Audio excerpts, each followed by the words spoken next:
The letter was sitting on my desk when I got in at 7:43 on a Tuesday morning in November. A white envelope, my name typed on the front, not handwritten, typed, and inside it, a formal performance improvement plan citing 6 consecutive months of missed targets. I stood there in my coat, still cold from outside, reading it 3 times. And the thing that hit me hardest wasn't the anger. It was the confusion. Because I knew my numbers. I had lived inside those numbers for 3 years. Something in that letter was wrong in a way I couldn't yet name, and it wouldn't be until weeks later, after I'd pulled every email, every report, every internal metric I had ever submitted, that I would understand exactly how wrong it was, and exactly why. I want to go back, though. Because none of this started in November. It started in April, in a restaurant on Deansgate in Manchester, with a work dinner that ran 2 hours longer than it should have, and a man named Daniel Firth refilling my wine glass without asking. Daniel was my line manager. 44 years old, married, his wife's name was Claire. I had met her at the Christmas party the year before. He'd been at the company 11 years, I'd been there 3, and in those 3 years he had been, genuinely, a good manager. Supportive. Consistent. He gave real feedback. He remembered things. I trusted him the way you trust someone who has never given you a reason not to. The dinner in April was supposed to be a team celebration. We'd closed a £340,000 contract with a logistics firm in Warrington, and the regional director had signed off on expenses. But the rest of the team cancelled last minute. I should have cancelled too. I didn't, because Daniel messaged to say he was already at the restaurant, and I didn't want to leave him sitting there alone.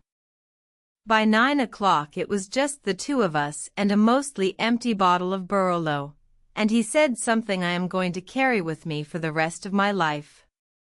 He said, "You know, I've been thinking about you differently lately." Not aggressively. Not slurred.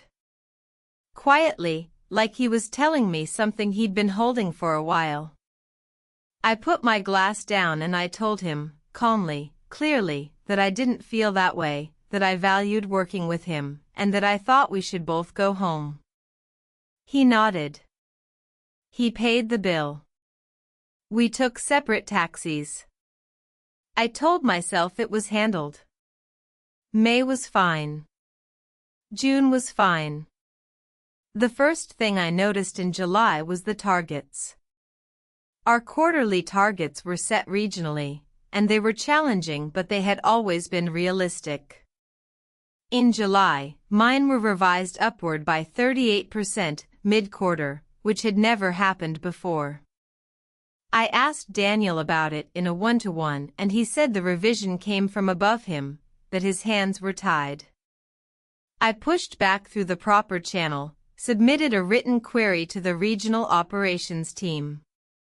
The response came back in Daniel's name, targets confirmed, no revision available. I didn't know then that he was the one who had submitted the upward revision in the first place.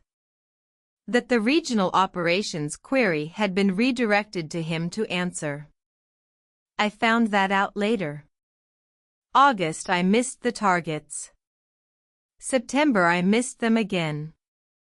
He started scheduling weekly check-ins that felt less like support and more like documentation. He would ask me to summarize my pipeline in writing before each meeting. I did. Every time. I kept copies of everything, which turned out to be the only thing that saved me. October he filed an informal concern note about my attitude in team settings.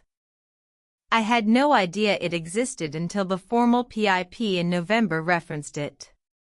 He had never mentioned it to me. Never once.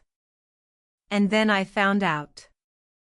A colleague named Priya, she sat 2 desks away from me, We'd had lunch together probably 100 times.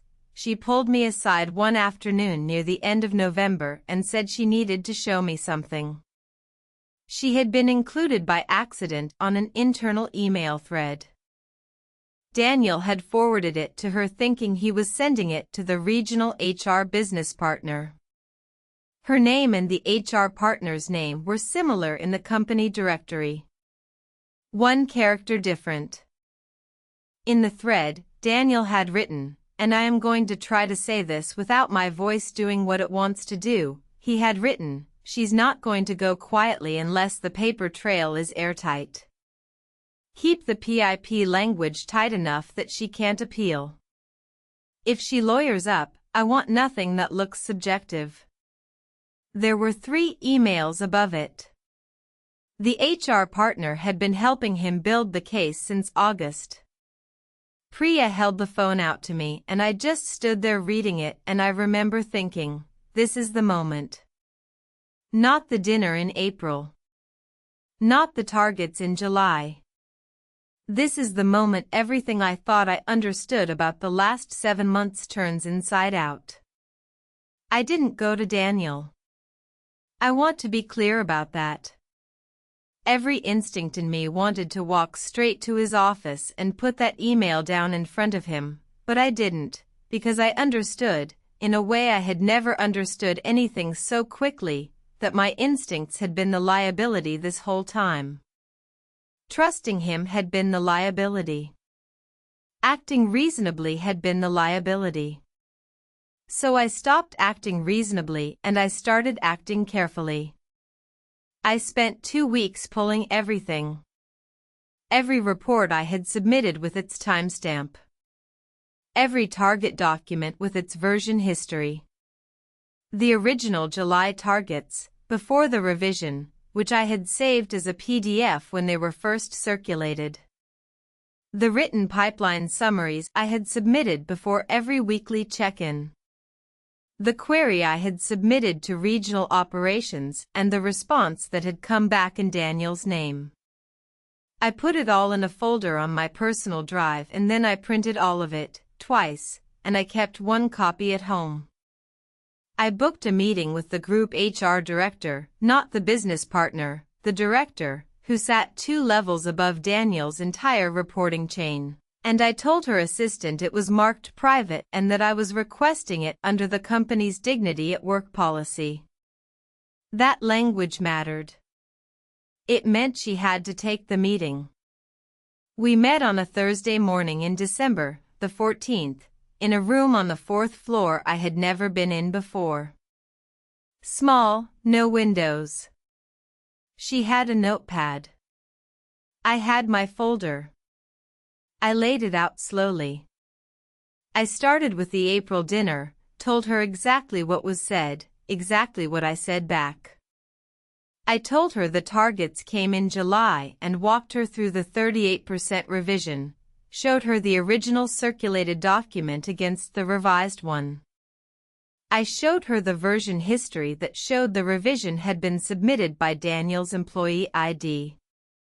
I showed her the pipeline summaries, every one, showing work that directly contradicted the performance narrative in the PIP. And then I slid the email printout across the table. She read it 3 times. I counted. She asked me if I had shared this with anyone else. I said only the colleague who had received it by mistake, and that I had asked Priya to preserve the original on her phone. She nodded very slowly.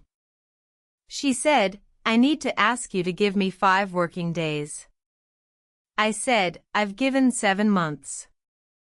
I can give you 5 days. I don't know everything that happened in those 5 days. I know that Daniel was placed on suspension on the 3rd day because his assistant sent a meeting cancellation to the whole team citing an internal matter and he wasn't in the building. I know the HR business partner who had been helping him took 2 weeks of unplanned annual leave starting that Friday.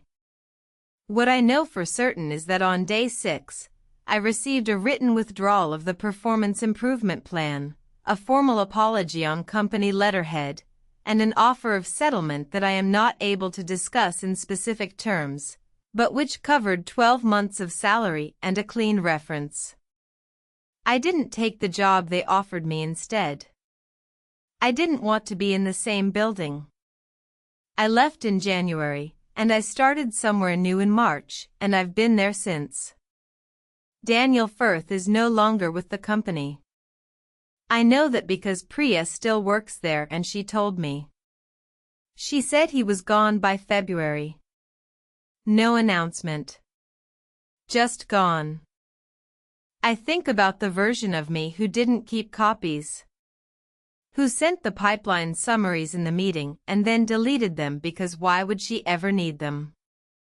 Who trusted the process because the process had never given her a reason not to. She would have signed that resignation letter. She would have walked out of there believing she had failed, and she would have carried that for years, maybe forever, because there would have been nothing to prove otherwise. The most frightening thing about what he did wasn't the cruelty of it. It was how ordinary the paperwork looked. A man decided my career was his to dismantle because I would not give him what he wanted, and he was right about almost everything, except that I would go quietly.